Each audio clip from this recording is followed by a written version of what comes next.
ইমন, আমি ডয়ারের ভিতরে কিছু টাকা রেখে গেছিলাম, এখান থেকে 100 টাকা হারাই গেছে। তুই দেখেছিস নাকি? না তো বাবা। আচ্ছা, বুঝলাম না, প্রত্যেক দিনই টাকা হারাচ্ছে।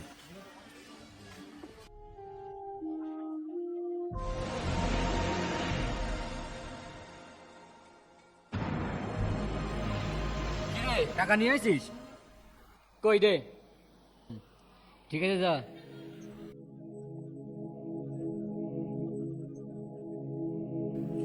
আজ 2 দিন টাকা দিতে যাস না কেন? এই, কি বলছে? বাবা আমি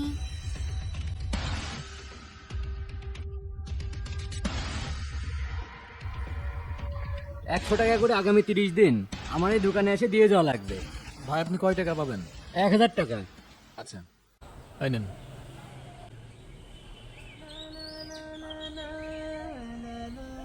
তুই আমাকে বলিসনি কেন?